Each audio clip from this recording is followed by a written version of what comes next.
ಗ್ರಾಮದಲ್ಲಿ ಪ್ರವಾಹ ಉಂಟಾಗಿದ್ದು ಬಹಳಷ್ಟು ಮನೆಗಳಲ್ಲಿ ನೀರು ನುಗ್ಗಿ ಅವರ ಜೀವನ ಅತಂತ್ರವಾದರೂ ಕೂಡ ಇನ್ನೂವರೆಗೂ ಯಾವ ಒಬ್ಬ ತಹಸೀಲ್ದಾರ್ ಆಗಲಿ ಮತ್ತು ಅಧಿಕಾರಿಗಳಾಗಲಿ ಯಾರೂ ಕೂಡ ಬಂದಿಲ್ಲ. ಮತ್ತು ಅದೇ ರೀತಿಯಾಗಿ ಅಜಯ್ ಸಿಂಗ್ ಸಾಹೇಬರು ಈ ತಾಲೂಕಿನ MLA ಇನ್ನೂವರೆಗೂ ಬಂದು ಏನಾಗಿದೆ ಪರಿಸ್ಥಿತಿ ಅಂತ ವಿಚಾರಣೆ ಮಾಡಿಲ್ಲ. ಅದಕ್ಕಾಗಿ ದಯವಿಟ್ಟು ನಾವು ಈ ಮುಖಾಂತರ ತಮ್ಮಲ್ಲಿ ಕೇಳಿಕೊಳ್ಳೋದೇನೆಂದರೆ ಬೇಗನೆ ಬಂದು ಈ ಜನರಿಗೆ ಆದಷ್ಟು ಬೇಗನೆ ಗಂಜಿ ಕೇಂದ್ರ ಸ್ಥಾಪನೆ ಮಾಡಬೇಕೆಂದು ತಮ್ಮಲ್ಲಿ ಕೇಳಿಕೊಳ್ಳುತ್ತೇವೆ. ಹಾಗೂ ನಾವು ಈ ವಿಡಿಯೋ ಮುಖಾಂತರ ಈ ಜನರಿಗೆ ಭಾಳಷ್ಟು ತೊಂದರೆಯಾಗಿದ್ದು ಅವರಿಗೆ ಬೇಗನೆ ಪರಿಹಾರ ಕೊಡಬೇಕೆಂದು ತಮ್ಮಲ್ಲಿ ಕೇಳಿಕೊಳ್ಳುತ್ತೇನೆ. ಧನ್ಯವಾದಗಳು.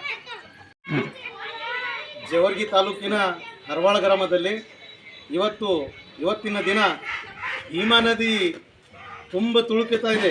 ಯಾಕಂದರೆ ಸಾಯಂಕಾಲ ರಾತ್ರೋರಾತ್ರಿ ಬಂದು ಮನೆ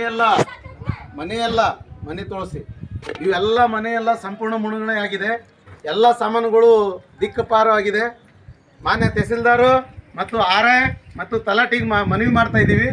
ಕೂಡಲೇ ಬಂದು ಪರಿಶೀಲನೆ ಮಾಡಿ ಇವರಿಗೆ ತಕ್ಷಣ ಪರಿಹಾರ ಕೊಡಬೇಕೆಂದು ತಮ್ಮಲ್ಲಿ ಕೇಳ್ತಾ ಇದ್ದೀವಿ. ಇವೆಲ್ಲ ಮೀನುಗಾರಕರು ಫಸ್ಟ್ ಇಲ್ಲೇ ನೀರು ಬಂದು ಪೂರ ಸಂಪೂರ್ಣ ಮುಳುಗಾಗಿ ಅರ್ಧ ಊರಿಗೆ ನೀರು ಬಂದಿದೆ. ಮಾನ್ಯ ಶಾಸಕರು ತಾವು ಎಲ್ಲಿದ್ದೀರಾ ಏನು ನಮಗೆ ಗೊತ್ತಿಲ್ಲ. ಯಾಕಂದರೆ ಓಟ್ ಇದ್ದಾಗ ಅಷ್ಟೇ ಬರ್ತೀರಾ ಹೋಗ್ತೀರಾ, ಜನರ ಕಷ್ಟ ಏನೂ ಕೇಳ್ತಾ ಇಲ್ಲ.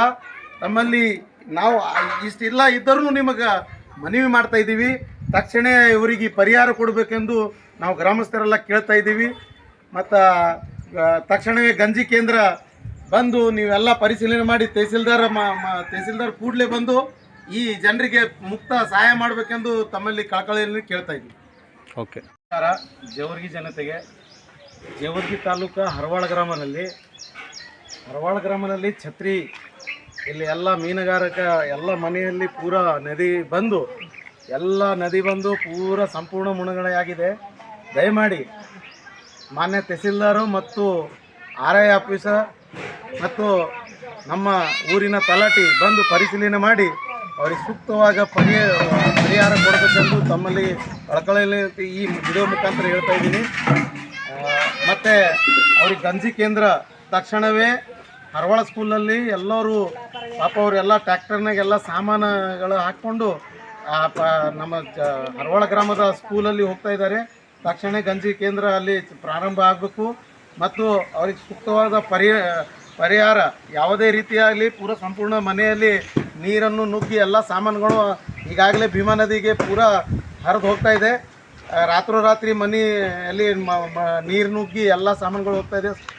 ಸರ್ಕಾರಿಗೆ ಮತ್ತು ಮಾನ್ಯ ಶಾಸಕರಿಗೆ ಮನವಿ ಮಾಡ್ತಾ ಇದ್ದೀವಿ. ತಕ್ಷಣವೇ ಅವರಿಗೆ ಪರಿಹಾರ ಕೊಡಬೇಕೆಂದು ತಮ್ಮಲ್ಲಿ ಕಳಕಳಿಯನ್ನು ವಿನಂತಿ ಮಾಡ್ತಾ ಇದ್ದೀವಿ. ಜೈ ಹಿಂದ್, ಜೈ ಭಾರತ್.